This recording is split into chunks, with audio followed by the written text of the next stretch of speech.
no regular thing. Came for the ring, you know what I mean. I shoot my shot and it's clean. This for my city, yeah, this for my team.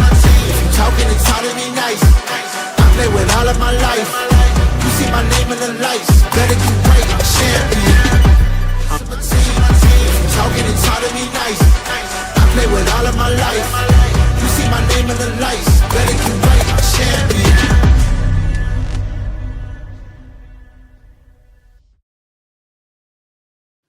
Welcome in, ladies and gentlemen. It is a fantastic Friday right here on YSN Live. DJ Yoakley, Anthony Hartwig with you, and by golly, dude, we got a show.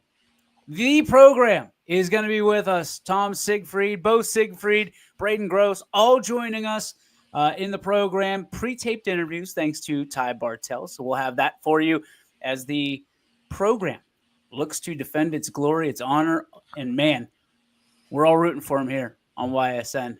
We are all ready and cranked up to go. Can't wait to hear from Coach, the ball players, the program right here on the network today.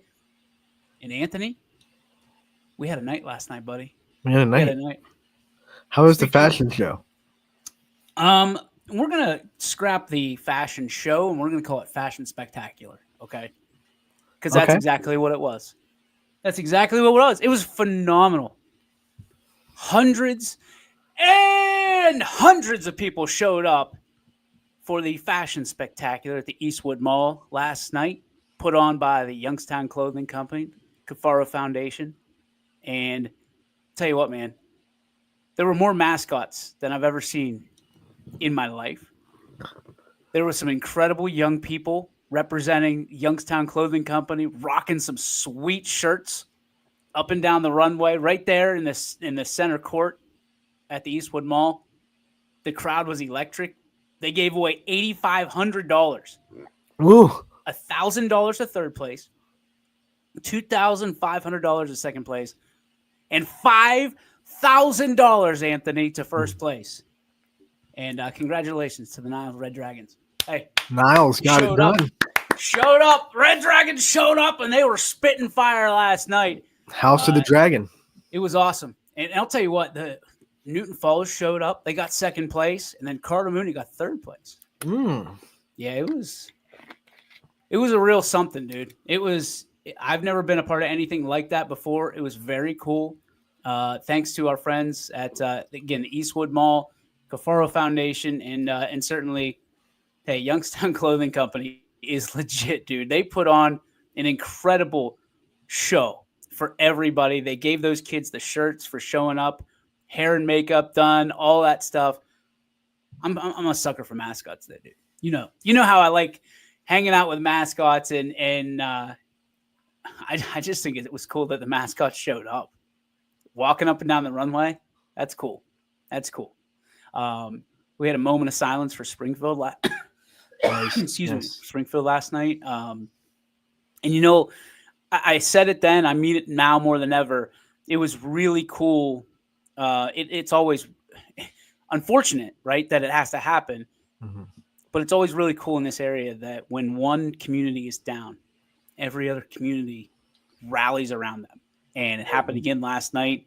Everybody knows, kind of what happened in Springfield and the thoughts and prayers in this entire valley. And especially through us at YSN and around it is incredible to see. It is, because nobody fights alone here in this valley, in this region. And it is just, sports is what brings us together. I firmly believe that on many, many, many, many, many, many, many occasions. It's cool to root for your own team, but there are people that were buying Springfield shirts last night just because. And I thought that was really cool.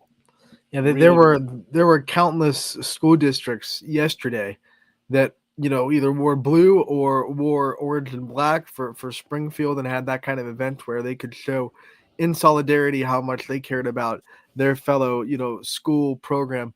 Especially when you're talking faculty and staff and the administration of these schools, they kind of all get it. Like, they all get what each other's going through.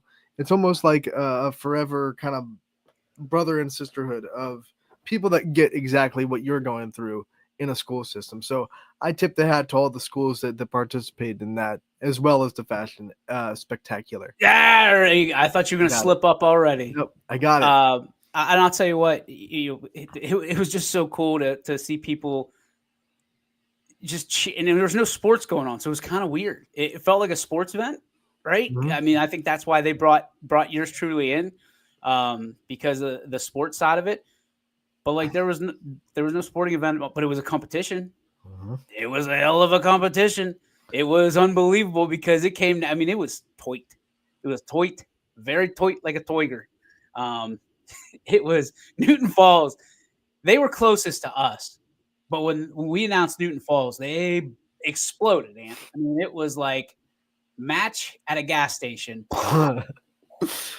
It was unreal. So, hey, Newton Falls, we're proud of you. We're really excited. Mineral Ridge showed up, 18 schools. And, unfortunately, Springfield was unable to show up because they were going through it. And there was services, I believe, and all kinds of stuff for Springfield. And obviously, that was a lot more important for that community than Absolutely what we were doing last night. But, we rallied around them. It was cool. It was very, very cool. Hard to segue into from that to this. Ladies and gentlemen, as promised, YSN dug in their heels. We took our shovels, like Anthony likes to allude to, and we dug in. We have covered wrestling this year like never before, and it doesn't stop there. We sent our troops down to Columbus. They are on the ground. They are boots on the ground. Wrestling boots, pun intended, on the ground, and they are ready to go down in the capital of Ohio. And at this time, we bring in our resident expert and goofball extraordinaire, ladies and gentlemen, Christopher Colucci from Columbus. Hi, how are you guys doing? We're well, buddy. What are you up to? You are in the subbuckle of the Yes. shot center down there. But I want to show you guys something really cool that everyone's watching. So Right, see if hang I can on. see if I can flip Go my ahead. camera around. No, we're just gonna go this way. Okay. So is this a good shot for you guys? Yeah, Oh, go ahead. It looks great. This is every walk every high school wrestler wants to walk. 4-time state champs on this wall, 3-time state champs on this wall. And one of the most important ones, I don't know if it's backwards or not, but right here, Youngstown, Ohio, Austintown Fitch, Tony Jameson, 4-time state champ in our area. You walk down here right before you go on your mat, make this corner, and you come out this hallway. And this is what everyone says, don't look up. Don't look up because nerves will hit you. You come out here and you go to your mat. Look at that, man. That's cool. That is sweet. Yeah. It's Hey, Fur, ask that guy in the vest if he wants to wrestle you out on the mat. no, Yeah, let's get a live demonstration. we'll get it live here on Power Hour. Tell him you'll put him on an ankle lock. Yeah. Kurt Angle. No, it was a good drive down. We got here this morning. Smooth ride, had a really good time, and we're ready for some wrestling. Go ask one of those guys behind you. The dude's in the sweater vest. Be like, hey, I bet I can tap you out right now. Maybe. I don't know. I've been out of it a few years. I mean, how unbelievable is that? I mean, that's something that everybody wants to do. For you to walk through there and just take us through, thank you for that. That was very cool. That was your idea too, by the way. Yeah. It's a dream. Every wrestler wants to be on that wall in the state of Ohio. Being a 4-time state champ it's super hard to do. Even being a single-time state champ, and to honor those 4-time and 3-timers like that is something special.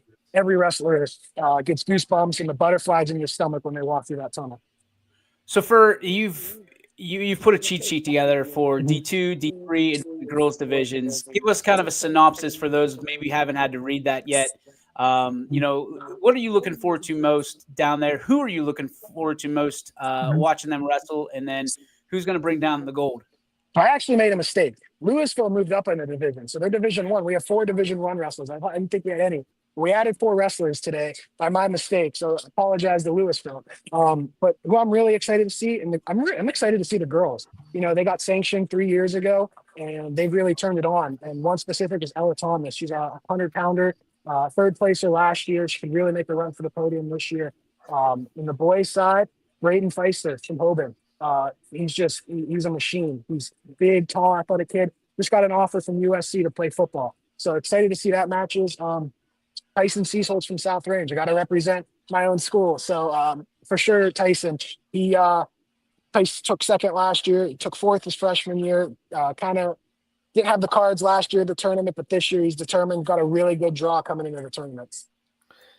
You know, when you brought up Feister and both of them actually from Hoban, the brothers, you know, we know that the one who was a little bit hurt last year couldn't wrestle in the tournament. How hungry do you think that kid's going to be to get back on this stage and to be able to kind of show exactly what he's made of?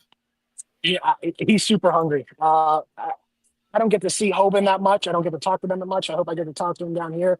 I know he's really hungry. The dad, big into wrestling. His younger brother is at 190 pounds. So they're both in this tournament. And actually, I know we're talking about the 215-pounder Brady, but his younger brother at 190, he wrestled a Campfield kid, Gabe Miller, in the finals last week, and it came down to an overtime match. So I wouldn't be surprised if that's a state finals match between Campfield and Hoban in Division II. But I'm sure he's super hungry. He wants to be down here. Wrestling's his second. Football is his number one. But I say this all the time. Wrestling and football go hand in hand. They complement each other like people have no idea how they do. They're amazing sports that help each other out. And he's hungry. He wants it bad. What can people expect for your coverage down there? I mean, obviously, you're going to be on Twitter and Instagram, and we'll do our best to kind of cover you on Facebook and things of that nature. Mm-hmm. Are we looking at interviews? Are we looking at just match updates? What are we looking at? Yeah, so if on X, Twitter, whatever you want to call it, we have a guy that's going to be posting every single match, win, loss, however it ends up. We'll post it if someone's out of the tournament, someone moves on to the tournament, placing, we'll post that all on X. Tune in on X. I think it's YSN Live Wrestling is the handle, something like that. And then Instagram, I'll be keeping up on the story. I'll be taking pictures. We have Joe Murray coming down. He's one of our photographers. He's going to be taking pictures with us. Keep up on X. Instagram, I'll keep updated. And then I should be able to get a story out every night on the website. So tune into that. And, I'll get it out. And it's kind of an update of how every day is going to go. I'm so freaking proud of you. That's awesome, dude.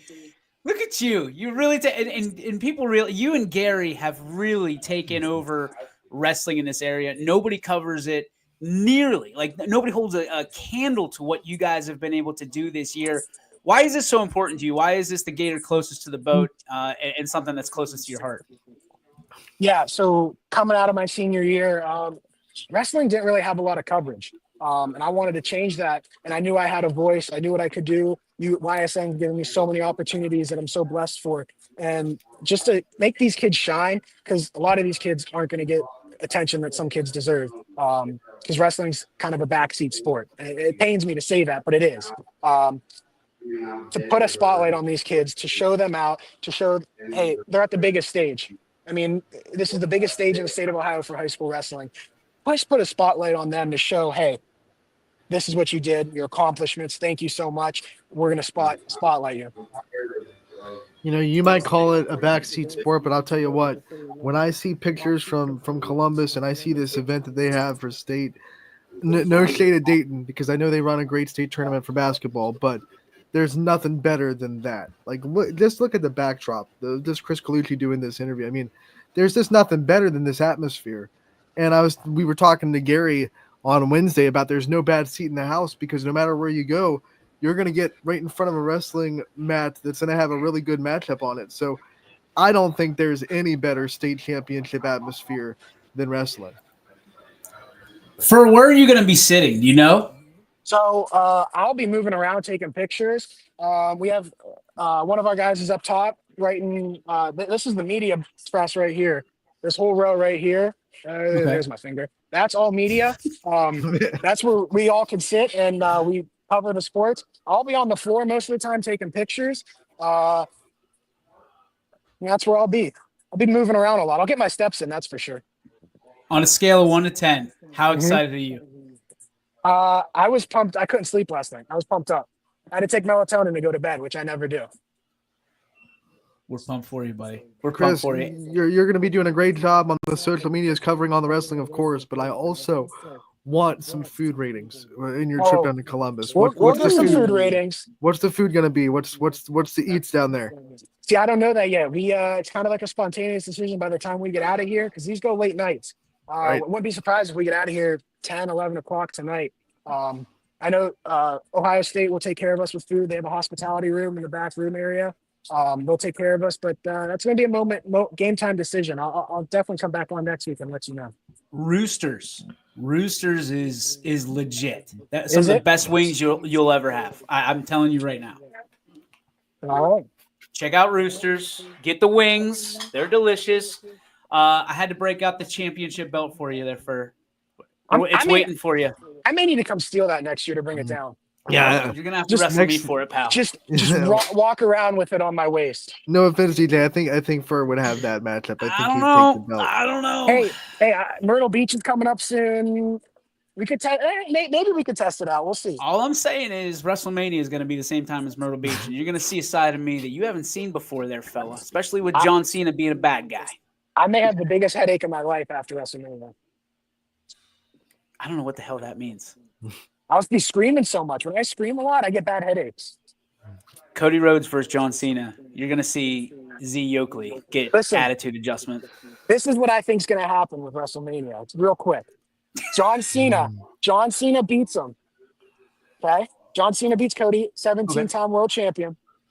Turns on The Rock, a fatal four-way between Put your Cody. big ass hand down. Start. Fatal four-way with Cody, The Rock, Roman, and John Cena. The second night? No, it'll be a later pay-per-view. Okay. Well, fair enough. We got it all. We got amateur wrestling covered by Chris Colucci. We've got professional wrestling covered by Chris Colucci. He's going to try to beat me up and take my belt. I mean, it's incredible. I couldn't be more proud of you. Shout out. You said Joe Murray's down there. Who else is with you? Me, Joe Murray, and Ty Stricko. You guys are going to get kicked out of something or somewhere. And Gary's down there too, right? Gary's coming down? I do not know yet. I'm not 100% sure if Gary's coming down. That's a TBD. TBD. Yeah, so we're fighting through some of that right now. Gary's got some family issues he's taking care of. So, buddy, we are so excited for you. Keep us updated and naturally stay out of trouble. Okay. I'll try my best. Oh, that scares the hell out of me Oh, right there. Thanks for stopping by. We appreciate you, brother. Have fun down there. Thank you, guys. Thank you so much. Will do. See you, buddy. Ladies and gentlemen, Christopher Colucci. Nobody better. I'll tell you what, he's amped up. He called me on the phone. He was texting me all morning, and then he's like, "Hey, I can be on," and he's like, "Hey, we're gonna do this."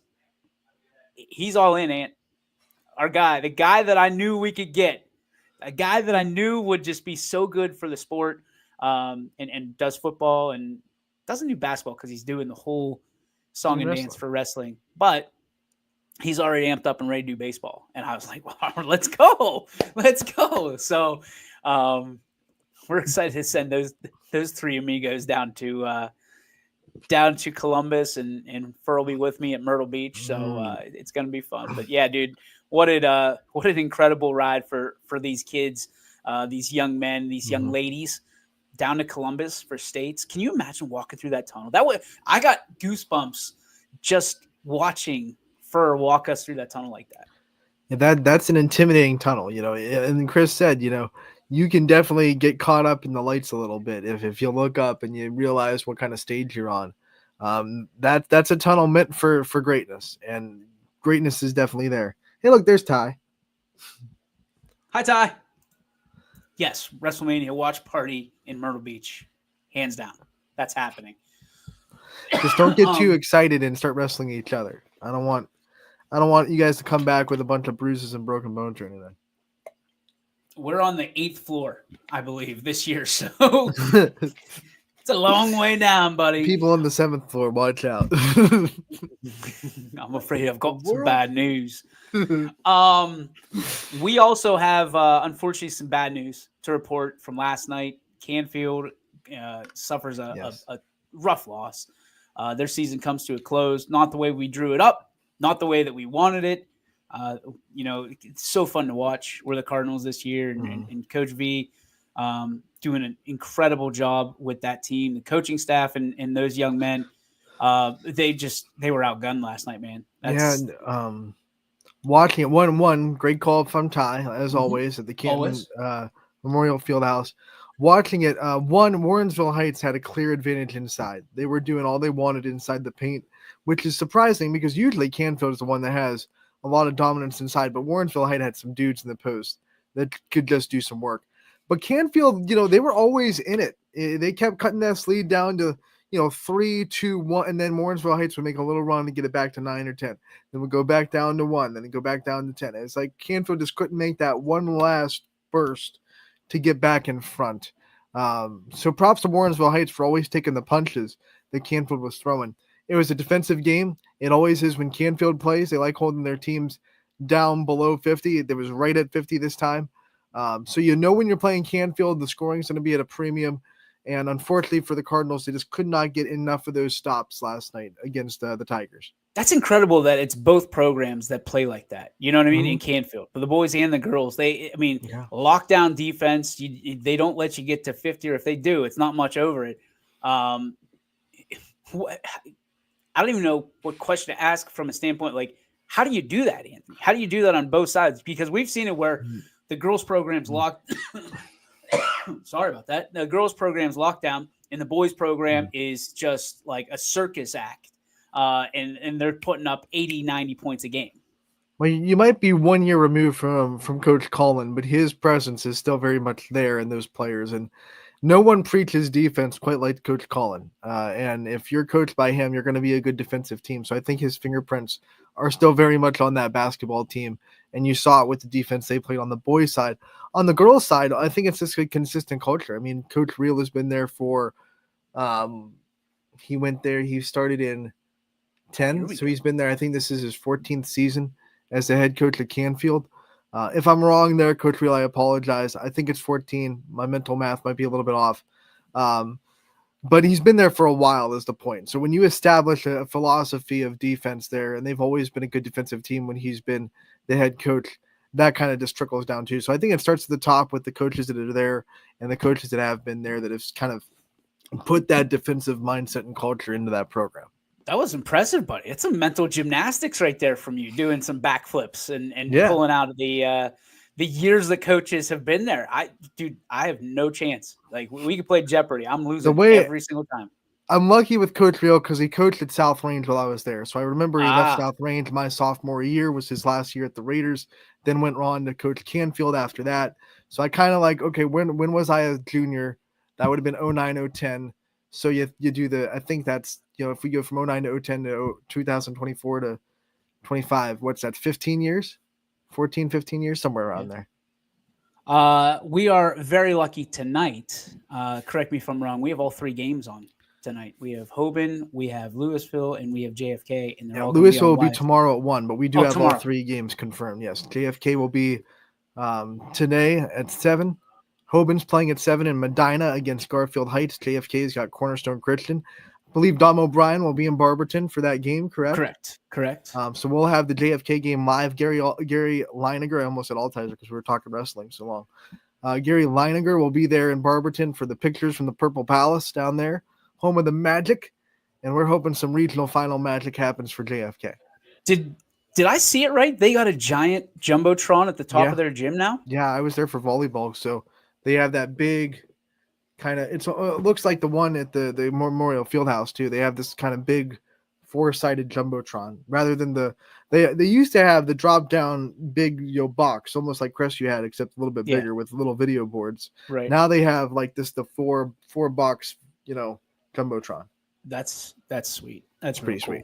Sweet. Louisville tomorrow. Excuse me. You were absolutely right. I was doing the mental gymnastics in my head of what graphics have to go out. We're excited for that. And obviously we've got Louisville in the program the rest of the way here, coming up in about a minute and a half. And then we have, what's that? I was just going to say they'll be playing Bishop Hartley.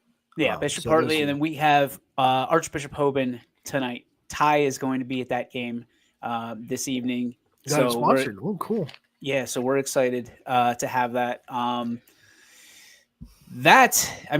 This is the tough part of the year, right? You and I talk about it all the time. You know, it's exciting, but it's also kind of depressing whenever there is a team that falls out. Canfield, had their obituary read here on the show today. And then, you hope, you want it to happen so bad for these teams. And there's, again, this community, this region rallies around teams at this time of year. And I think Nick Canarino said it best. You know, it's a lot easier to get pressed this time of year because when you're amongst the last zombies standing, when it's all said and done, because that's what a run this has been this year. With how these schedules are set up, it is. It's a marathon. It's an absolute marathon, Ant. So hopefully, we've got 3 teams advancing. The 3 that are left. Good luck to all of them. Louisville, JFK, Hoban. We're proud of you, and certainly Canfield. Man, we wish you were still in it because you were fun to watch. A lot of fun to watch. If Louisville and Hoban both win, there's a really good, they rearrange when you get to state, but there's a really good chance that they'll be playing each other in the state semifinals. That stat, courtesy of Mike Swinehart. Great minds. Is he in the comments? It was in the chat the other night. Oh yeah, the group chat. Yep. Stolen valor right there from Anthony Hartwig. Just kidding. Ladies and gentlemen, earlier this week, Ty Bartell, our very own, had a chance to catch up with the ringmaster of the program, Tom Siegfried, and what an interview this was. We are so grateful for the Louisville program sitting down with us. They know what they mean to us. We know what we mean to them, and we're so grateful. Ty, thanks for stepping up and interviewing the program. And there's going to be something special if and when they make it to states. So without further ado, ladies and gentlemen, here's Tom Siegfried. What's up, everybody, all you basketball fans out here? Ty Bartell with another edition of Coach's Corner, and a very special edition of Coach's Corner. One of my personal favorite coaches and favorite guys to talk to in the world of high school basketball, Mr. Tom Siegfried, joining me today. Coach, how we doing, man? This has been an incredible run you guys have been on. Yeah, it's been a lot of fun. I'd be lying if I say we weren't on fumes right now with, sleep and trying to fit everything in, make sure we're crossing all our T's, dotting our I's. But, talking to you right now, it just seems like deja vu from, 3-4 years ago. And, hopefully we can take that next step this year. I've told you this before. I love what you've been able to do with this program. And I've seen the vision though just the last few years, but I know this has been going on for even years before that too. Yeah. Just talk to me about what it's like just to see this program continuing to grow, taking that next step. You guys had that trip out to Cali this year. Talk about the ebbs and flows of this season and what it means to, as this season leaves a stamp on Louisville Leopard history too, and you guys continue to try to take that next step. Yeah, it's been a process. There's no question. And, we went through those early years of trying to build up our program to a point of continuous success. We got to that point. I think we're right now on 13, 14 straight winning seasons. And then we decided, obviously the last few that we're going to play elite competition, not just in Ohio. And then that transformed into a trip to California this year to play in the national event, which was just an amazing experience out there playing teams that had 2-3 high-level D1 guys on each team. We also wanted to get on the road a little bit and prepare ourselves for the tournament. So we, obviously we're in California. We played in Flying to the Hoop, where we had overtime win against Kettering Alter. We played at John Carroll. We played at Capitol. I think all in all, we played like 6 state champions from the year before. We beat all 4 Ohio State champions in one calendar year, and had notable wins at home against Richmond Heights, St. Ed, St. V, St. Ignatius. The list goes on. I think we're at 16 out of 17 or 17 out of 18 here coming down the stretch. But obviously, it all comes down to Bishop Hartley on Saturday. You talked about the elite competition that you guys faced, and the way this season started too. You guys are 21-5, but you guys started 5-4 because of some of that elite competition you faced primarily out in California. What was that kind of like navigating the team through waters that they weren't used to experience? Because this is a team that, you know, before they had 4 losses, they had pretty much 16 wins or something on the other side. So how was that like, just navigating through some rough waters and being able to do what you guys did, like you said, beating all state champions from last year in the state of Ohio? Yeah, it's you know, it's one of those things I tell people all the time. Everybody says let's play good competition, and you know that we have to understand who we're playing. But then when it actually slaps you in the face, as you just stated there, which is true. Okay, yeah, we did say this and we did do this, but then you know on the other end of things, you're going to lose a couple games. And you know when I go to my parent meetings, it's probably very odd for parents to hear me say this, but I schedule to lose. And that's the only way that really you can get the end result that you want, which, you know, games like we just pulled out on the regional semis, I attribute that to games that we played during the year. The Kettering Altar game where we had to make a buzzer beater to get to overtime and then win in overtime. That's the type of game that we just played in the regional semis. So I think those types of things really help you. And then also, you know, we're traveling. We're in the regional in Columbus. So we had to go down Monday night, spend the night. We got to know how to, you know, handle that, different sleep patterns, eating patterns. And we've already been through that. I think, you know, right now we're up to like 11 or 12 overnighters that we've had this year.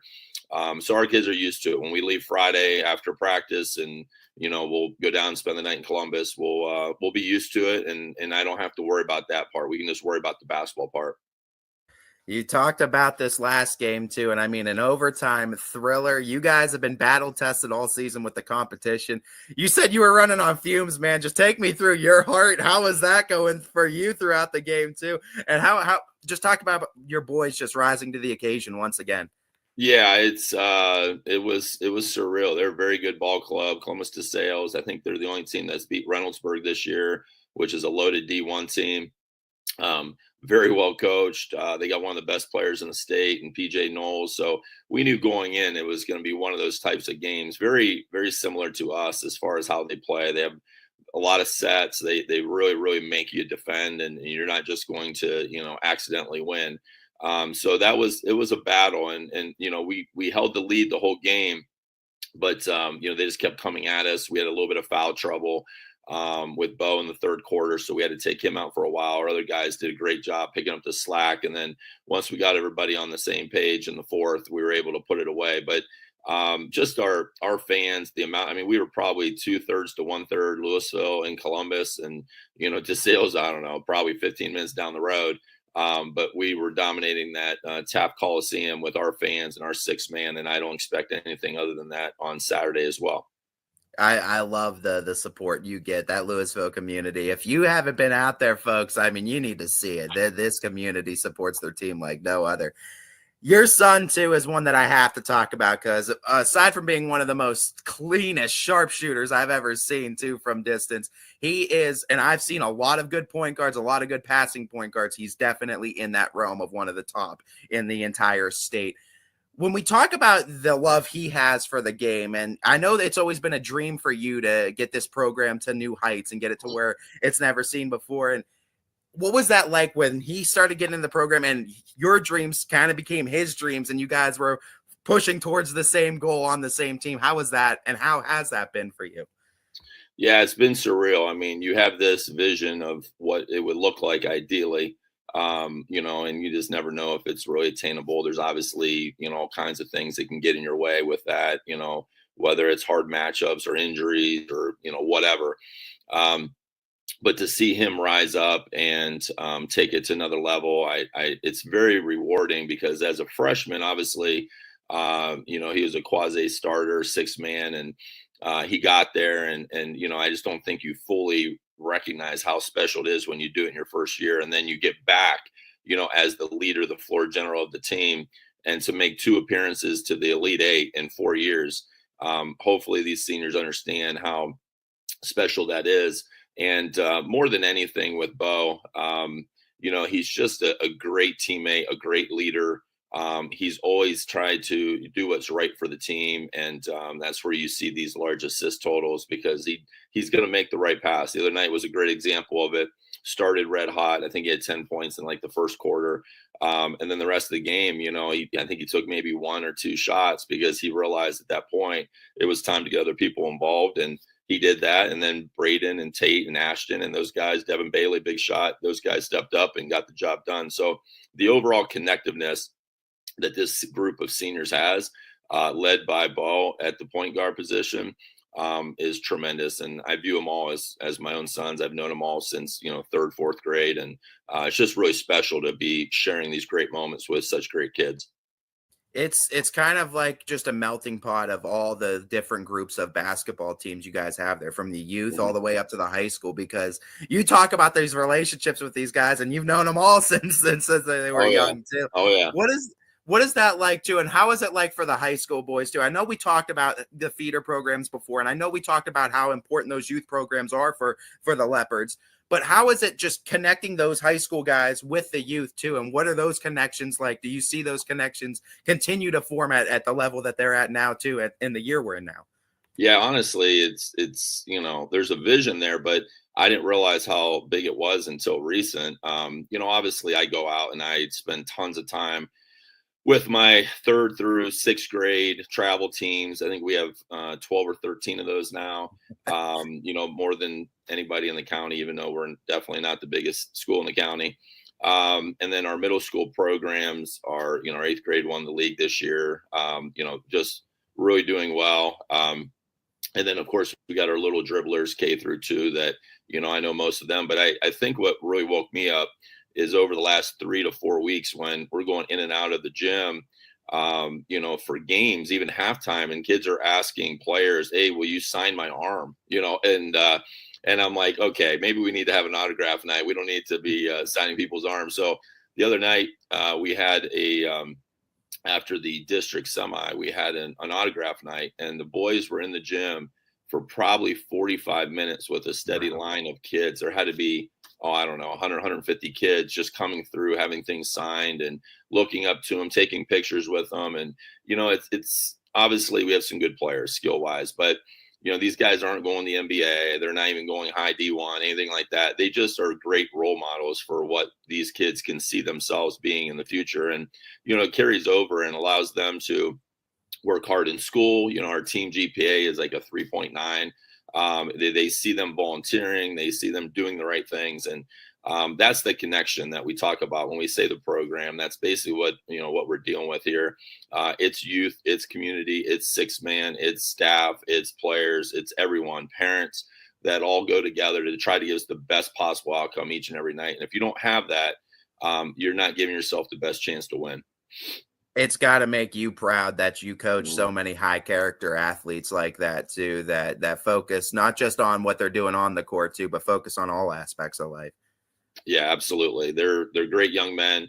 They're going to go on and do great things. I mean, there's been so many. Like, we have a gentleman that played for me in 2015. You might remember him, Blake Hoover. He was our post player, and Blake is now a chiropractor in Green. And, we have these back-to-back days where the kids get kind of beat up, and he brings the guys over and they do all kinds of treatments and things like that for me. And just have all kinds of different people doing different things that have come through just to help in any way that they can. And it's very much appreciated, and it makes it a lot easier on myself and my staff when you have those type of people that are giving back to the community, giving back ultimately to our basketball program. I know it comes down to kind of core philosophies too. Once you get this deep into the playoffs, right? It's you got to do what got you here too. Yep. So when you talk about your, I think 18-year tenure now, what are some of those core philosophies that you're holding with this team as we're this deep into the playoffs now? Yeah, relentless effort is something that was instilled in me at a young age as a player. Give everything you have every single time out. It seems very simplistic. But when you really watch games, sometimes you'll see that it doesn't always happen. So relentless efforts, one, defending. I believe heavily in defending, and I believe heavily in defending in man principles. I just believe when you challenge young people to be great, and you keep putting higher and higher expectations, that they will reach out and they will achieve those. And then just the overall connectiveness of trust to your teammates. We talk a lot in this program about trusting the people that are on the floor with you. and making sure, that if they're open, you make that extra pass. And we believe heavily in great pass over good shot. And, the other night was a good example. I don't think Devin Bailey took one shot before overtime, and he bangs a 3 at the beginning of overtime and just stepped into it and act like he had taken 10 during the game. And, that's the type of thing that we have. You had a guy that had probably 20 points at the point, Braden Gross, who took probably a decent shot down in the post he could have taken and kicked it out for a wide open 3 to a guy that hadn't shot. And that's trust. And that's what good teammates do. And it's just a credit to those young men that they buy into that. I know you talked about community support, and I have to talk about just the home games this season too. With you guys do it up. It's like a college or NBA arena. You said they might have to go with the NBA, but you brought the NBA to Louisville, man. Let's talk about just what you guys have there, because for a lot of other teams, the St. Ed's, the St. Ignatius's, the Akron St. V's of the world, those are intimidating teams to play for a lot of opponents. I feel like you guys are bringing them in, and what you guys are doing with all the spectacle and everything, I think it's intimidating them. What's that like to just build this team to a powerhouse too, and be able to continue to give back to the kids with these kind of NBA, these college level experiences too, with the media and the spectacle? Yeah, I just want them leaving with the best possible experience, no matter what it is. If it's, pregame announcements, if it's, team meals, if it's autograph night, if it's who you're playing and who you're playing against, and obviously our pre-games are they've kept escalating. There's no question. We have 2 smoke machines. We have a video board that I believe is like, I don't know, second in the country, supposedly, size-wise. It's pretty insane. We had a lot of people step up and help with that. We had a videographer in Steven Spencer that's just absolutely tremendous. If you look at some of the things I share out there from him, he does it unbelievable, just capturing all these moments. Photographers, just everything that plays into it. I don't know if we had a home game this year that wasn't pretty much sold out, if not sold out. There's multiple games that you had people standing against the wall in the aisleways. 6-man goes from floor to ceiling. It's, Pep Fan is unbelievable. I can't say enough of what everybody has stepped up and done. And it's just a credit to the community. As you said earlier on, it's, they have to come out. I can't force them to come out. They have to come out and want to support, and they do. And there's certain individuals I talk to after every game. They're always waiting around, whether it's in Columbus or wherever. They stay by and they want to shake hands and, congratulate or, talk about the game. And it's just, I don't know, that small town atmosphere really, really feels good. I know there's going to be another trip down to Columbus here in the coming days. This is my final question for you, and the one I know a lot of people are waiting for, one I want to talk about. The next one on the list too, and I know you guys are always, it's 4 of 7, it's 5 of 7. You guys are on the brink of that state Final Four berth, but you can't overlook this next opponent, Bishop Hartley. Talk to me about just preparing for this one. I know you were crossing T's, dotting I's, making sure everything was accounted for in that. Without giving away too much information, what are you expecting from your team? What do you need from your team to get that state Final Four berth? Yeah, they're a very good ball club, but when people ask me, I'm like, you're in the Elite Eight. I doubt we're going to be playing any slouches, So, the Elite Eight came out. It's very similar to what I thought it would be when we started. Some really good teams, and Bishop Hartley's right there with them. They're playing their best basketball. They're led by two brothers that are both going to be, D2, D1 type guys. That are very, very sensational players. They're very, very athletic. They play the right way. They share the ball. They defend. It's going to be a battle. There's no question about it. And, we're just going to have to try to control the pace and use our inside game against them in out. And I think, our guards are going to be really important to handle their press. And, it's one of those games that you work a long time for, because these are the games that you always remember. And, I go back to that run we had a few years ago and the overtime win against Glenville, this overtime win against DeSales. These guys have been through a lot of big games. So, my money's on the Leopards. If it's close down the stretch, I think that these guys have been there, seen that, done that, and they'll find a way to get it done and get us to that Final Four. Well, my money, my Skittles, I guess you could say, are on the Leopards as well, my man, too, because I love what you're doing with the program. I'm so excited for this upcoming Saturday, if I'm not mistaken. What is it, 1 p.m. tip-off? You guys have a little earlier tip-off. I'm excited for you guys too. We're all rooting for you here at YSN, and I'm so excited just to see that program hopefully take that next step into a state Final Four berth. Yeah, I appreciate you, and I also appreciate YSN. They've been there through the whole run with us, and you'll be able to listen to Rob Johnson call the game with Mac Aljancic on YSN 1:00 on Saturday. If you can't get down to Columbus, they definitely do a great job, and very, very thankful for all of our fans and some of my relatives who can't always make it. They appreciate YSN in a big way, and what you've brought to high school athletics has been tremendous.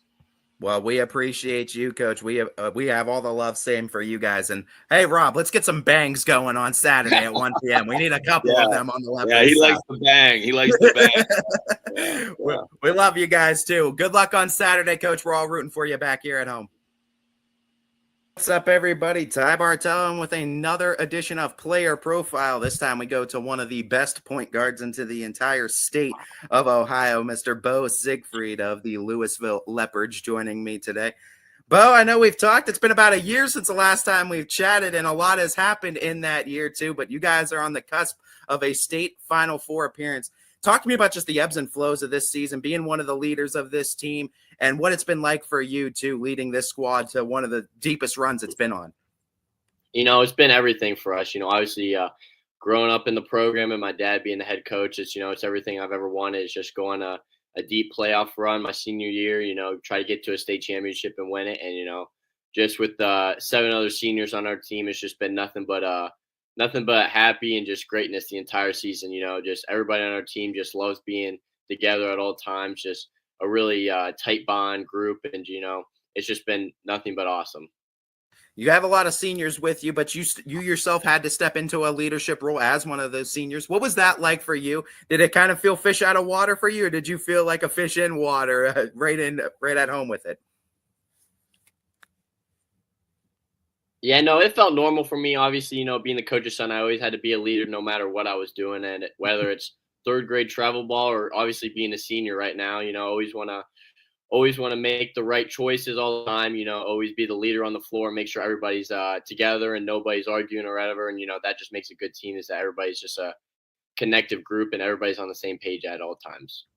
I talked with your dad about this too, and Coach Siegfried talked to me about how you guys had to have that kind of almost come to Jesus moment, right? When you guys were 5-4 too, and realized, what kind of program you guys are. What was that like for you from a player perspective, one of the leader perspectives of this team, navigating through rough waters, and ultimately you guys from that point of being 5-4 went 15-1 the rest of the way through? Oh yeah, obviously, going to California, the teams out there were very, very good, credit to them, and it just got us better.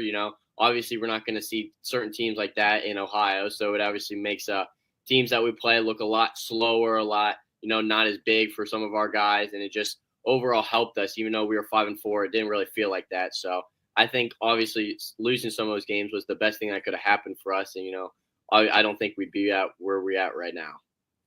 As Louisville, the Leopards' all-time assist leader, how do you view your role in kind of facilitating this team's offense, and what aspects of your game have you kind of focused on to get to the elite level you're at? Always not. I just never want to force shots. If I don't have a shot, I'm not going to force it. And, because there's always going to be a more open shot. And, just obviously with all my teammates, being teammates with Braden Gross, he's obviously a monster down low. So it makes my life a little bit easier when I have somebody to play with like that. So, obviously just getting in and then just giving him the ball, and then the rest is easy for him. Yeah, but man, you take those big shots too, and you're a sharpshooter from distance. You had 19 in that game against St. Ignatius too. That was a big performance from you.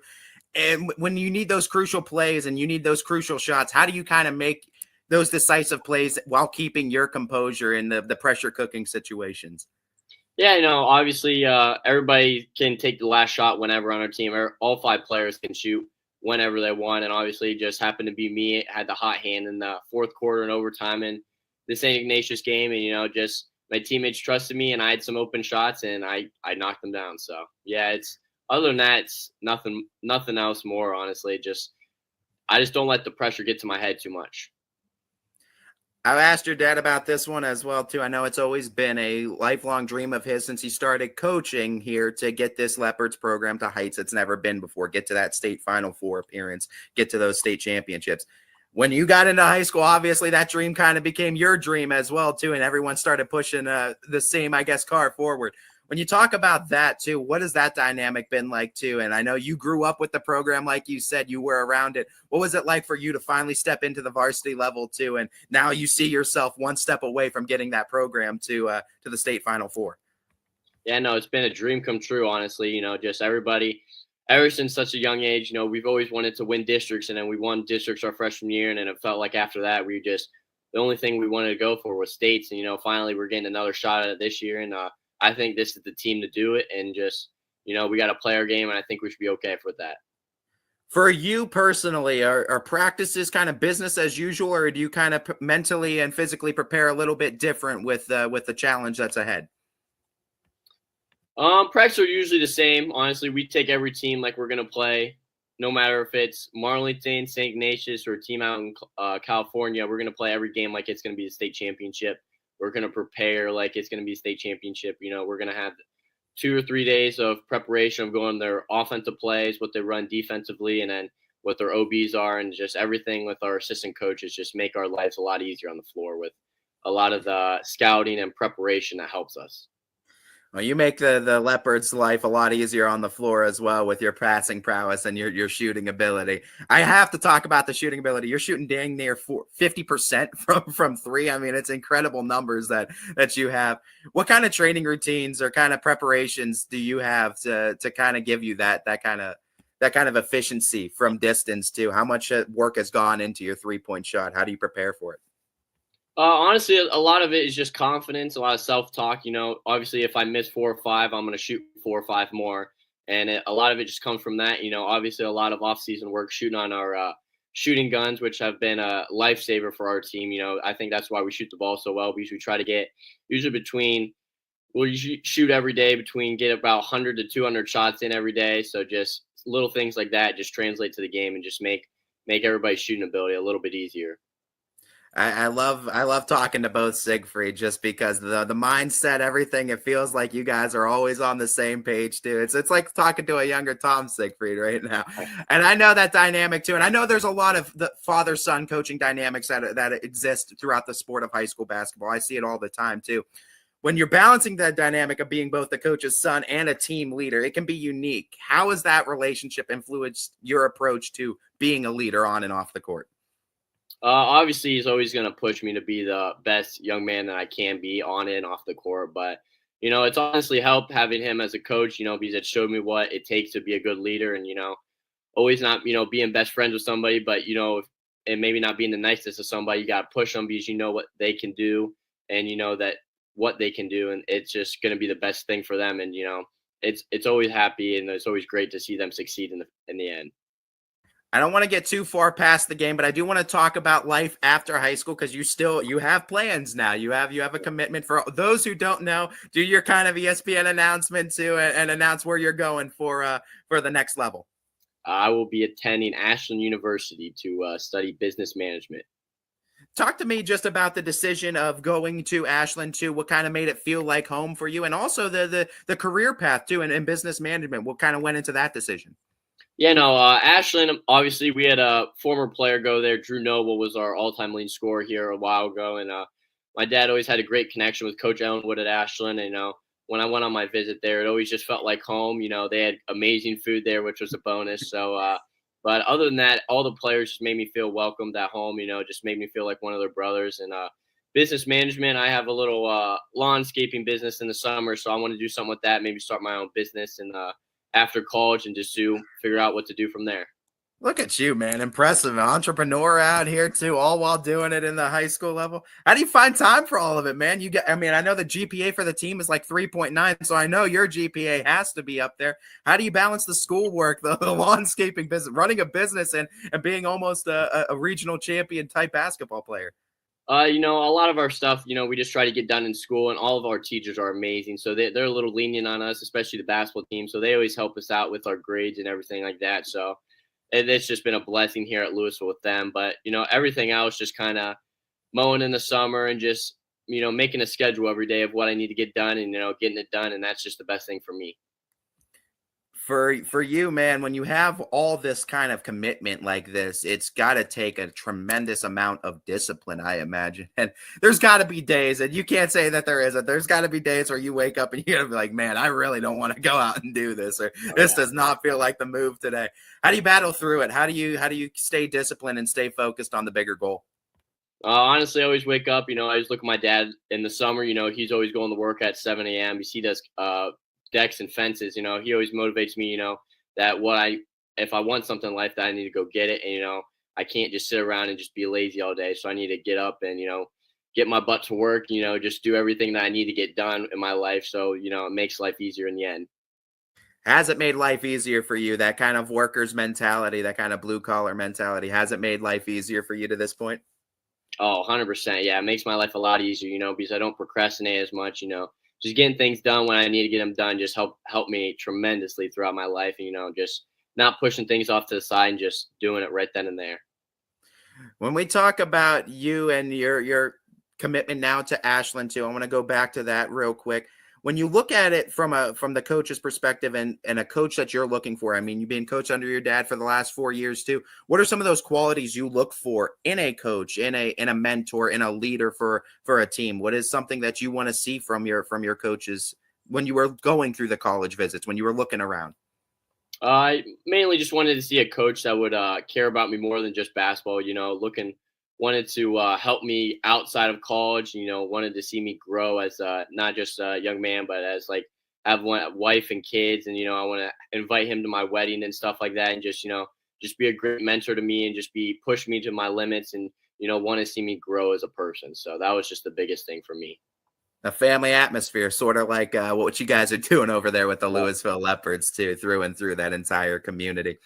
You talk about just your experience as a basketball player, and I hear you in the conversations with your dad. I hear you in the conversations with your teammates too, and you kind of got a little bit of that coach speak into you as well. Is that perhaps something that you see down the road as being a potential of carrying the Siegfried name into the coaching realm?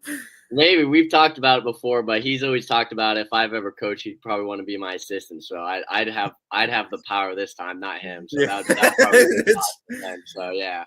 But yeah, maybe in the future. I don't know yet though.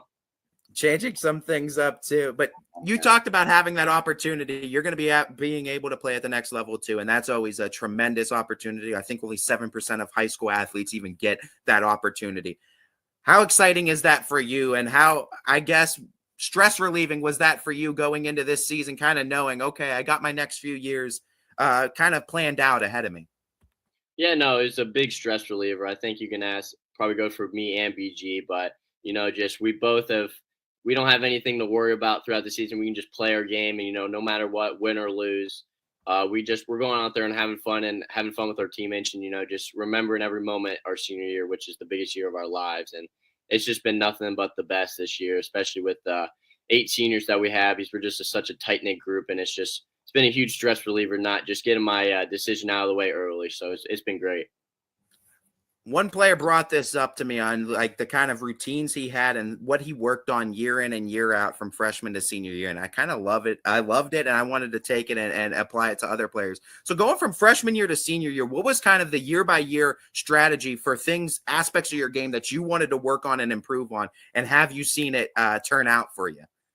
Yeah, I think the biggest thing with our team was just, getting lifting and then getting explosive, getting the higher vertical and stuff like that. And I think that's helped me tremendously on the court, especially as a point guard, just we go to a place called MyFit and just, we go there twice a week and do speed and agility and stuff like that. And that's helped me tremendously, get past defenders and D up people on defense. And that was just the biggest thing like that. And then probably on the court wise, probably just developing my shot a little bit more, get my release a little bit faster. So when we play bigger teams, faster teams, and get it off quicker and stuff like that. So you talked about you and BG's relationship. You guys have both contributed significantly since you were freshmen, but you guys have had a chemistry that was building before that. Talk to me about the chemistry you had before starting high school too, and the chemistry now, and how much it has grown since you guys have played now 4 years of varsity high school basketball.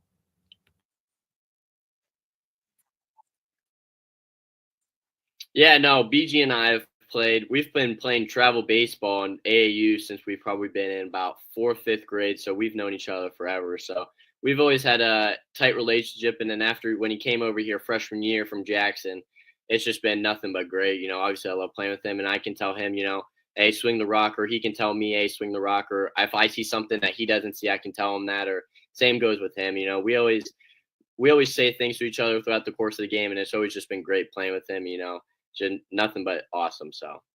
I love seeing those alley-oop attempts too, and the way he could slam it home too off of your feeds. It's always a great show to watch over there in Louisville territory. Let's talk about this next game, man. It's one of my final questions for you. I know you guys are getting ready for Bishop Hartley. You're going to need to call out the 6th man, even though you really don't. I know they're going to show up in Columbus regardless, but shout out to Louisville and let them know why they need to be there. And just talk to me about how you are preparing for this game against Bishop Hartley too, trying to get the Leopards that berth in the state Final Four.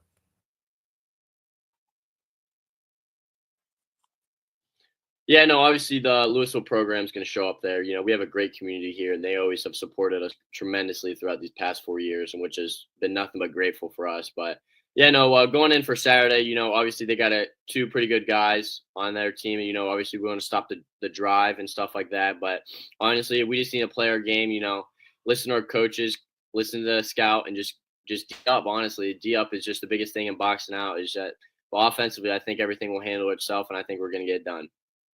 Well, we're rooting for you back here at YSM, Bo, and we're all excited for what the Leopards are going to be able to do. We're hoping we see you guys into that state Final Four appearance, and there's a road trip to Dayton in your guys' very near future. We're excited for what you're also going to be doing after high school's all said and done, too. Good luck at Ashland, too.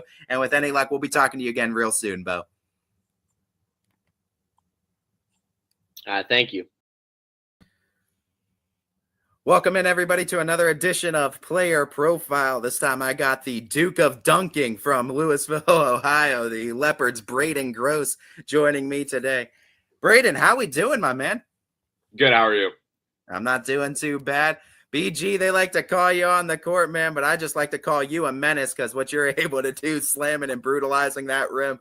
Talk to me about just this season and your impact that you've had, 1,000-point-plus scorer, too.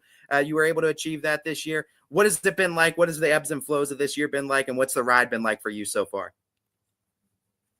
I mean, I can't really ask for anything much better. You know, just get to spend, you know, all my time with my friends that I love hanging out with, and then I get to go play the sport that I love as well. So obviously, you know, winning is a big bonus, and you know, we would love to get to Dayton, but you know, I'm just trying to enjoy this time, you know, high school with my friends and make the best of it. I asked Bo, I asked Coach about this. I want to ask you too, as one of the senior leaders. You guys start off the season 5-4. From that point, you guys go 16-1. You guys are 21-5 now. Talk to me about the way you started the season against the elite, tough competition that's out there in California. How much better it made you guys as a team from that point to now? Yeah, I mean, obviously, I got hurt towards the beginning of the season, but I think, you know, not only me, but my teammates, I feel like I learned from the sideline just as much as they learned from the court. And them playing those teams, you know, really prepared them for what we're playing now. And, you know, it was just a great time to go through those struggles early on in the season rather than late, where now we can start playing our best basketball. What kind of hunger did you have in your belly when you were watching from the sidelines, knowing that you could probably be an impact for your team out there? How much more of a fire did it bring you when you finally got out there on the floor again?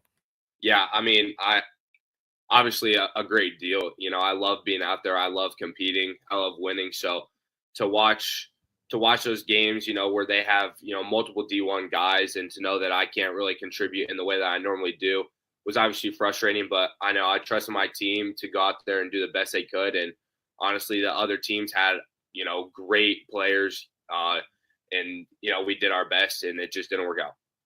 You guys are a great team, though, as I've said, 21-5. You guys are 16-1 from that point, beat all the best teams in the state of Ohio. You yourself is a big contributor to this team, scoring over 1,000 points in your high school career. And just with your significant achievements, how have you been able to develop your scoring versatility, and what kind of drives your passion for the game? I mean, I feel like the passion just comes from, you know, wanting to win all the time. I feel like everything I do is sort of a competition, which, you know, not everybody likes, but to go out there and do it in a spirit that people understand is huge. And I think that the scoring part just comes from the way my teammates are pass the ball, and the way that everybody can knock down a shot makes it hard to, focus on one player. Is it more competing with other people or competing with yourself to be the best version of yourself? I'd say both. I'd say I love, competing against other people to win, but I'd say I love, competing within myself to just keep improving on stuff that I may not do as well. You've done some amazing things this year, including getting the game-winning bucket against the number one team in the state of Ohio at the time, St. Ignatius. When you scored that game-winning shot, can you just walk me through just the moment too, and how the confidence you have to not shy away from that type of big moment? Yeah, I mean, obviously we drew up a play. It didn't work out as well, and I knew that, I was probably gonna get the ball at some point, and I just wanted to, do what I could do. And I was able to put the shot in. So obviously that was huge. And I was just trying to stay calm in the moment to be able to get a shot up and obviously celebrate after and release all that energy that I had pent up. When you talked about the ankle injury that you had and the recovery process for that too, how was that like for you, and how were you kind of able to battle through it mentally? Because I know that can be a mental wear and tear for a lot of athletes too, and some kind of go through that rabbit hole of, am I ever going to get back? Am I ever going to be the same? How was it like for you to kind of battle through that and get back to being the 100% self that you've been able to see yourself as? Yeah. Obviously, I hurt my ankle, many times in my career, but senior year was actually my back. I think it was off a dunk, and I just had like a kind of like a pinched nerve, like a strained muscle back there, and it just made it hard to run and jump and do the stuff that I normally do. So I thought the doctors and the coaches and everybody just agreed that it would be better to rest up and be 100% for later on. And that my teammates were able to get some wins while I was out. When you talk about being a senior leader and mentoring some of the younger teammates to kind of uphold the standards and culture, talk to me about what that's like too, and the connection you have with some of the youth players there in Louisville. Yeah, I just try to be a good example, be smart with what I choose to say and what I choose to do, especially in front of those kids. And they obviously look up to me. So anytime that I can, do something special, like sign a jersey or, give them a piece of the district net, obviously want to do that. They love pictures, anything that can just put a smile on their face. I know I personally, at Jackson, I remembered the state championship, talking to those guys and how much it just, made my life. And so I just am trying to return that favor. I love the connection that you guys have with the youth too, and it really does have an impact, I think, and you're going to see that in a few years once they're in the high school realm too, and they're talking about all of you guys and being their mentors and role models.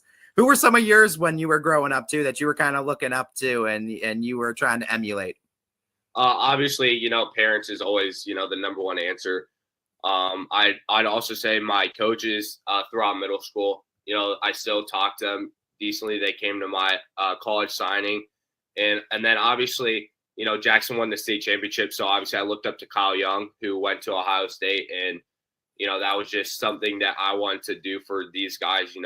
I may not be going to Ohio State, but I feel like they look up to me as much as I look up to them sometimes. So just if whatever I can do for them. They absolutely do, dude. You are a very talked about person throughout the youth levels too. You're also a talked about person throughout YSN very heavily, I should add. When you talk about your dunking ability, man, you might be one of the best in the entire network, if not the best in the entire network right now. That had to come from somewhere. How much work went into that? What's the first dunk you remember having in a varsity game? Do you have that memory in the bank? Yeah, it was actually a JV game. My freshman year when I was playing, a few quarters of JV. It was at home, and I attempted it a few times in the previous games, but obviously I didn't make it. And then the first one, it was just on the far side of our bench at home, and it was a one-hander. I remember it pretty well, actually. How much work from that point to now did you put into your dunking ability and building that kind of explosiveness? What was kind of your blueprint to be able to get the explosiveness you have? Yeah, obviously FitLife, lifting, weight training, not weight training, plyos and stuff like that. They do a great job there, and they help me a lot. I wouldn't be able to do it without them. And obviously I was blessed with a little bit of height, which I'm sure doesn't help. It helps as well. So I'd say, you know, those things put together and, you know, a little bit of confidence. Do you have a favorite dunk that you've had in your high school career? Yeah, I can do an East Bay up between the legs. I haven't done it in game yet, but I'd say that's probably my favorite dunk. Now, when you were able to get those oops connected with Bo too, talk to me about that chemistry too, and what it's like to have a point guard that's always has a head on a swivel looking for you. Yeah. Obviously, I love that. Not just Bo, you know, many of my teammates, you know, get me on those lobs as well. It's nice to have those guys that look for me like that, and obviously it brings a lot of energy to the game. And whenever we can get that, it's just, you know, a crowd pleaser and brings energy to our bench as well as our players. So I think that always helps throughout the game. Is there anything more exciting for you than to complete an alley-oop on the floor? No, I'd say that's probably my favorite thing. We talk about you as a player too, and the growth you've had from freshman year to now. I've talked with Bo about this, but I want to ask the same question to you. What was kind of the year by year kind of game plan for you? What were some things you wanted to improve on going from freshman to sophomore to junior to senior? What was the game plan for you and how you wanted to improve yourself as a basketball player? Obviously, I'd like to improve my outside game. You know, even so now, just being able to shoot and have the players that are guarding me respect that shot will open up me to drive and, you know, get inside the post, which is obviously what I like to do best. And I think all that, it's just going to lead to more development at the college level, which, you know, has developed more into an outside game lately. And so I think that just working on all aspects of my game will help me. We talk about being a student athlete. Students, obviously, the first part in that phrase. And I know the Leopards have one of the higher GPAs, I think, as a team in the entire network as well. Yeah. What's it like for you to kind of uphold your responsibilities in the classroom as well as the court? Obviously, student comes first. My parents have preached that my whole life, and, you know, even if I have basketball, they expect my schoolwork to get done as well as the teachers, and I put that above basketball as well. So I got to make sure I get that done in study hall, you know, after practice before I go to bed. And I think it's a big thing keeping up on my grades. I pride myself on, you know, having a high GPA, getting A's.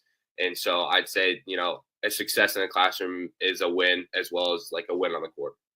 I love all kinds of stats, man, but I always tell these student athletes my favorite one is that GPA too. That GPA and your ACT. Let me know those stats. Yep. When we talk about what you're doing too in the classroom and some of the teachers that you've had, who are some of your favorite teachers? What were some of your favorite classes that you've been able to take at Louisville? You know, honestly, I love all my teachers. They're all great.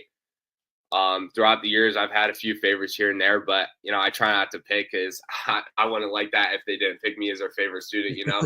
So probably one of my favorite classes, probably anatomy, honestly. You know, it came easy to me. I enjoyed learning about, you know, the human body and, you know, the muscles and bones. And I feel like that applies to my life as an athlete, you know, how I can stretch and work out better and stuff like that. And I think that could be something I would study in college as well, but, you know, undecided. So I don't know yet.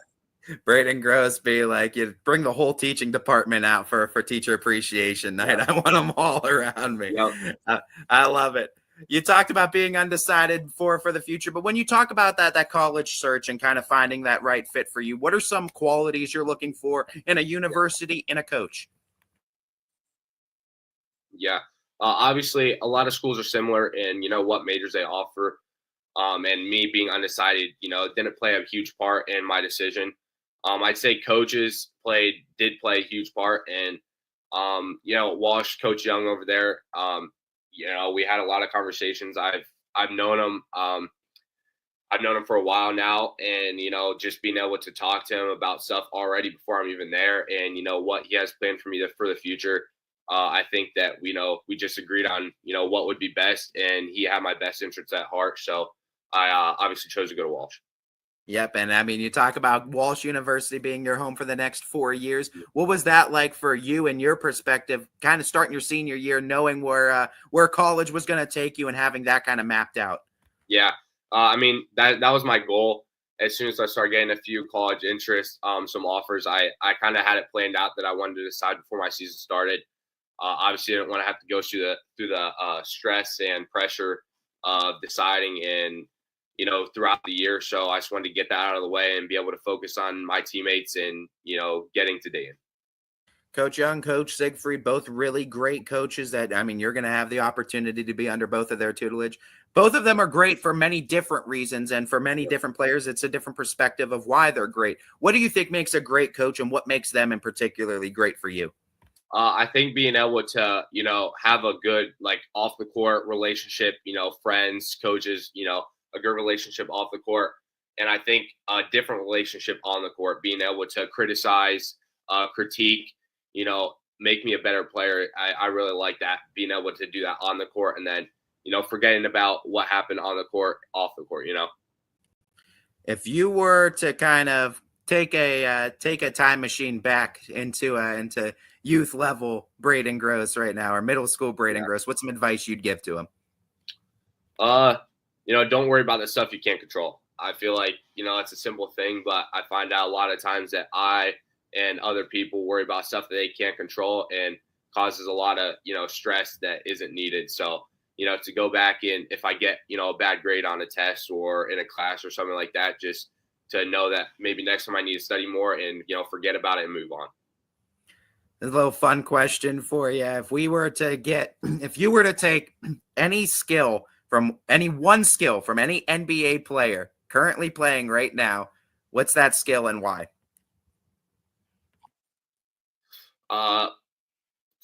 Probably Steph Curry. Obviously, he can shoot it from anywhere. That's obviously not my strong suit. So to be able to add that to what I already have would be amazing. You've tried him a little bit more. Have we seen a little uptick in 3-point shooting for Braden Gross? Or are they more practice shots, or are we going to start seeing them ripped out in the game a little bit more? Yeah, obviously I practice them a little bit in practice. I get them up. I don't get the opportunity much because obviously I play inside. So, if I'm open, I'll shoot it, but I just don't get the opportunity that often. Let's talk about the opportunity you guys do have, and that's the opportunity to play in a state Final Four and have that appearance in Dayton. What's this like preparing for Bishop Hartley? You're going to Columbus Saturday, an afternoon game. It's going to be you're going to have a little bit of a drive, a little earlier than normal too. How are you preparing for it too? And just talk to me about your mentality going into that one. Yeah, obviously, film's a big part. We watch film by ourselves as well with the coaches and the team. So I think that coaches do a great job preparing, getting the sets to us so we're able to scout and, just try and learn as much as we can about the other team at this point. Just to give a shout out to the Louisville community and give a shout out to anybody else that you would like to at this point. I'll give you the spotlight to you. Give some love to the Leopards community and those close to you. Yeah. Shout out to the community for always coming to our games. The student section as well. I mean, it's insane, how many people come and support us. And shout out to my family and coaches for being there all the time. I don't think my parents have missed a game yet. So, I mean, that's huge. That is huge. And finally, I forgot to even ask Bo this, but I have to ask you this. Man, the spectacle that the home games put on for you guys. Oh my goodness, the smoke machines, the music. How is that like for you to have that kind of college NBA level experience in pregame? I can't really ask for anything better. I don't know what I would ask for that we don't already have. The introductions that, Steven, the videographer, those are absolutely crazy. The smoke machine, the introductions, I can ask for anything better. It's a great senior year. Great thing to go out on. You definitely are having a great senior year as well, young man, and hopefully it gets a little bit better for you with a berth in the state Final Four. We're all rooting for you here at YSN, my man, too. Good luck on Saturday against Bishop Hartley, and we're hoping you bring a little bit more hardware back to Leopard Country. Yes, thank you.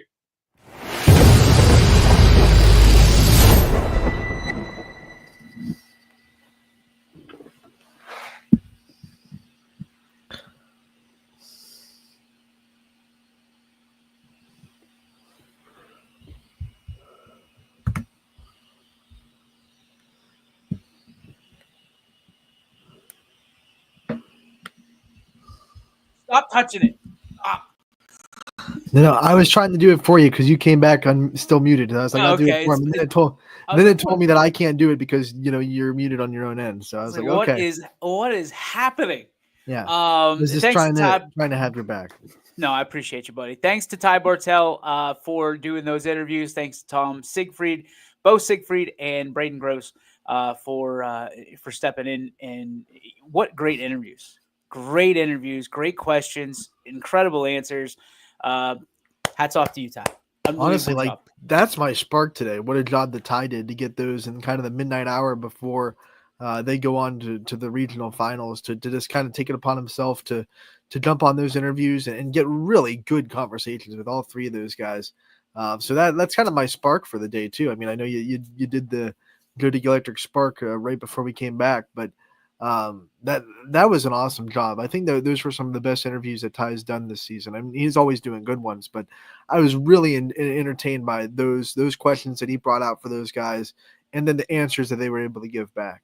No, incredible. And that's people don't realize how challenging that is. It really is a skill set to ask questions. And Ty's not reading from a paper. He's not reading from notes. Right. He's literally just asking these questions on the fly, which I can appreciate because that's how I do my job, right? I get it. And it's so easy to be critical. It's so easy to be critical and be like, well, I would have asked this. No, well, when the red light's on, it's a little bit more challenging and you've got to ask follow-up questions. And if they say something that either turns left or right, you got to be able to ask those follow-up questions in a way that is interesting and they don't repeat themselves over and over and over again. So, hey, Ty, hey, we see you, buddy. We see you working, baby.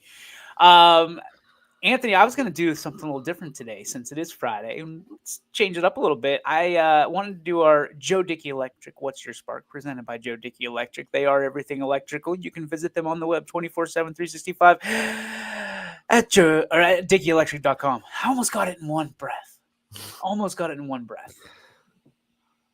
What I'd like to do is I read a statistic today that I thought was really interesting. And given the fact that you and I use our phones probably more than anybody watching right now, I wanted to throw this out there to the hundreds and hundreds of people that are watching right now very quickly. So type into the chat, brought to you by our friends at Toyota of Warren. Type into the chat. I want you to go check out the photos and videos on your phone. The average photos on an iPhone, it might be any phone, right now with a current American, on the average, 1,500 photos in their phone. I guarantee mine's higher because every photo that we use for YSN gets saved to my phone so I can put it in the website because I do all the work on the phone. So mine is probably a lot higher than that. I'm not asking you probably, Anthony. I'm asking you to pull out your phone. Oh, we're doing it. How okay. many photos in videos, and then on top of that, how many unread messages do you have on your phone? The red bubble on the green messages. So those are your three. We want to see it in the comments and comparison. So I'll let you go first. And we'll trying to see where it gives you a total. All right, so go to the photos. Yeah. And then I think you just, how did I do it? I moved up. Oh, I see it.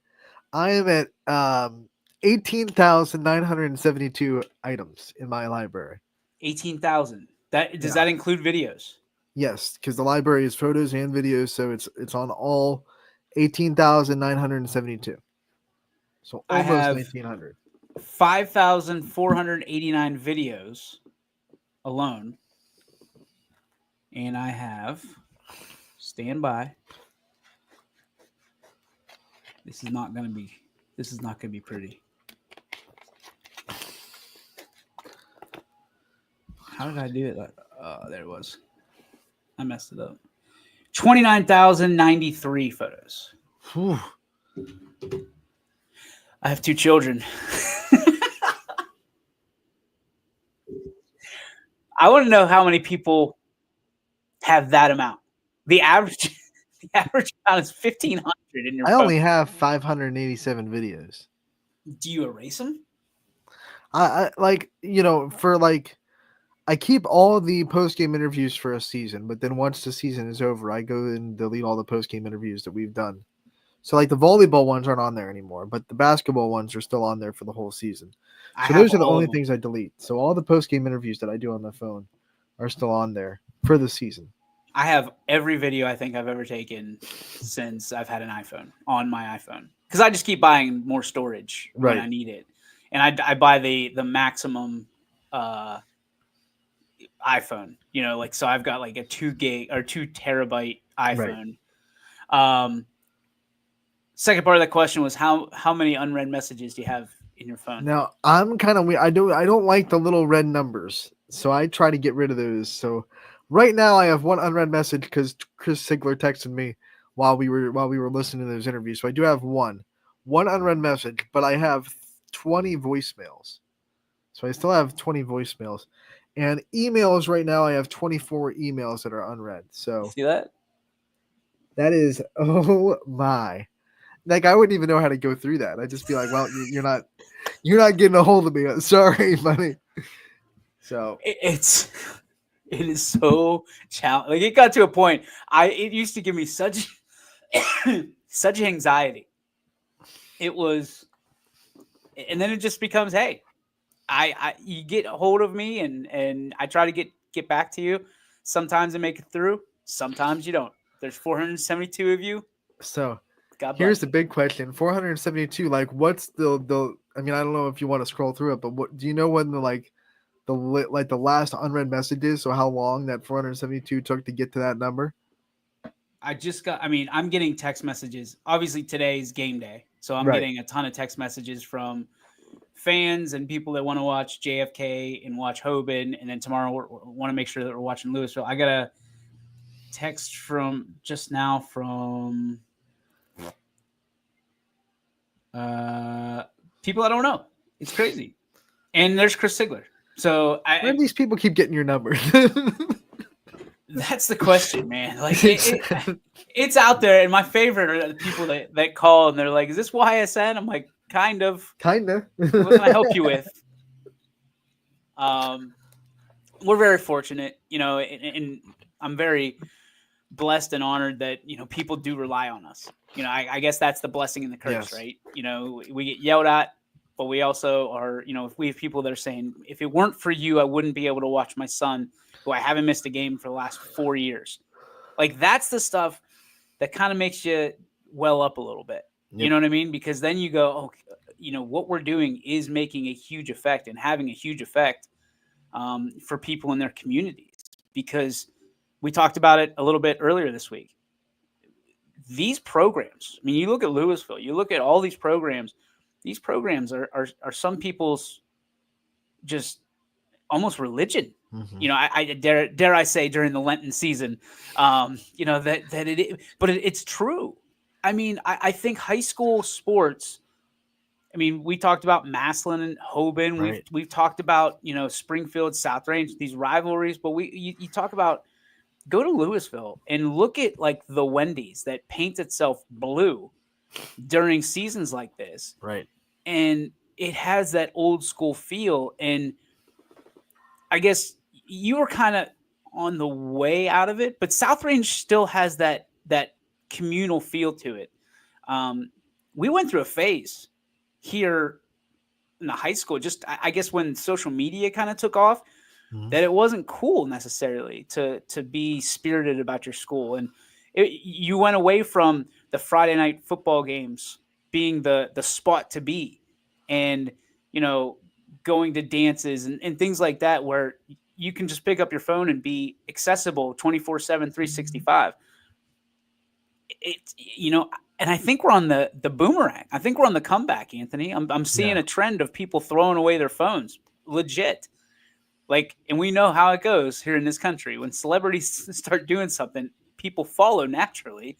And I'm excited for it, within reason. I don't want them to get away, throw us away. But, I love that people get behind their high schools. I love that they care about their communities.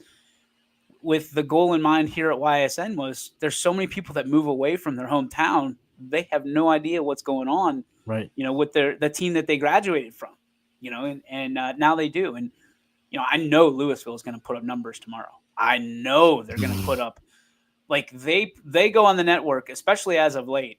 They go on the network, and you're talking about thousands and thousands and thousands of people tuning in. And that has a lot to do with Rob Johnson. Like, let's give that guy a big shout out. Like, the entertaining broadcast that he puts on, people just want to watch. I bet there are people in the gym that want to like put his audio up just so they can hear what he's saying, even if they're watching it live. Kevin is asking, just curious, any coverage of the JFK game? Yes, we will. Yep. Brought to you by Semineros Banquet Center. Thank you to the Semineros for sponsoring that here tonight. We will have that. Dom O'Brien will make his way out to Barberton. We will also have the Archbishop Hoban game tonight. Ty will be heading out that way. That is in Medina. They're going to play Garfield Heights is their opponent. And this is the time of year that people don't, I don't want to say, they take it for granted a little bit. Yep. You know, you walk in, when you're down to the nitty gritty, and I think Tom Siegfried did an excellent job of this. When you're down to these few teams, nothing is a guarantee. You know, you could feel like the big dog on the block. You could be just marching out there, you know, with the season and you're going up against dogs. I know. And it's one possession games. And you know, I had a conversation with someone who was at the Canfield game last night, and they said, we just ran out of gas. You know, the guy's legs were toast, and it's a marathon. It really is. This time of year, this is why you train all those hours in the gym when the lights are dark, when nobody's watching in the summer and in the fall. These are those moments. These are those magical moments. This is March Madness in high school basketball. It's that one shining moment, right? One shining moment. I think it's more along the lines of Creed. Can you take me higher? Can we tell the people that we manifested a local concert from Stap? That was magical. Like, I saw that the other day. You were the first text I sent out. I was like, you and I were talking about Creed, and then all of a sudden Scott Stapp is coming to Youngstown this summer. June 21st, as a matter of fact, for the Ribs and Rock. And Ant, I think we got to be there. We got to be there. We got to be there front row. Nothing but our Haynes wife beaters on. Yes. One. The only. Will he be able to sing those songs? Because it's not. I don't know, because it's not a Creed concert, but like, you gotta think he's gonna make the crowd happy and at least bring out one of the Creed songs, right? Is it bad to boo him if he doesn't sing Creed songs? We want Creed. Like, where are the other guys? They're in Canada somewhere. They've been abducted by Canadians. The president wouldn't let him cross the border. We were allowing Scott Stapp, none of the others. We got the C out of Creed. Reed is still in Canada. We got is coming. Dang, Trudeau strikes again, man. That sack of subs. Do not want to let this show go because we forgot, and it's our fault because they haven't played in a minute. But there is Pennsylvania tournament basketball tonight as well. Beaver is in the first round of the PIAA state tournament. They're going to be on the road. Let me make sure I get this opponent correct. By the way, if you're wondering why we don't carry that, it is $1,000 a game. Yeah, it's, if you'd like to donate $1,000 or sponsor for $1,000 per game, call us up and we will send an announcer right now. Beaver's going to be at Martinsburg Central tonight at 7 o'clock, and then tomorrow at high noon, Mohawk going to be at home in the first round of the PIAA state tournament against Chestnut Ridge. So Mohawk and Beaver boys basketball still alive in the state tournament, so we wish them the best of luck this weekend. Hey, it's a bad day to be Chestnut Ridge in Martinsburg Central, or whoever you said. Bad day to be them. Go get them, Keystoners. The All-Star game, by the way, is going to be March 22nd. Check-in starts at 4 o'clock at Boardman High School. we will be doing proceeds going to the Rich Center for Autism. There will be a slam dunk competition. There will be a 3-point competition for boys and girls. And there will be a 3-2-1 competition that we introduced last year for the girls. So make sure you're out there. Braden Gross, if you're watching right now, buddy, we heard about your dunks. You're invited. Slam dunk contest. You got it. You're in. You want it? You got it. We want to see the East Bay. We don't want the chatter. We want the smoke. Let's see it, big boy. Let's go. 6'7", by the way, Anthony. He's 6'7", just an absolute monster. We need all that gross income to come into Boardman. All right. And the receipts are going to be had. That was a stretch. I know. It's Friday. You know, my brain's gassed from a big week of making puns. With your shovel. With my shovel. I'm just digging myself a hole. You certainly have, buddy. But you've done it, and we made it, buddy. We'll be better on Monday. I can promise you that. We're gonna try harder on Monday. Bright-eyed, bushy-tailed. We got a great weekend for you, and we're excited that you're gonna be here with us on YSN Live starting tonight through the weekend, and then we will be back on Monday to recap everything. Thanks again to all of you for watching, making this fun, and what a life we're living, man. Talking about local sports every day at noon, and you know, the revolution of this show has been incredible. Like I'm excited again to talk to these student athletes, talk to these coaches, these incredible community members that make sports so much fun and inspire so many. And Ant, man, it's good to be partnered with you. You did a great job this week, pal. Kudos to you. What do you do? Let's go. And then thanks to Chris Colucci, who's down in Columbus. Make sure you're tuned into Twitter, X, Instagram. And we're going to do our best. We got to have a conversation after the show about how we're going to translate that over to the other socials.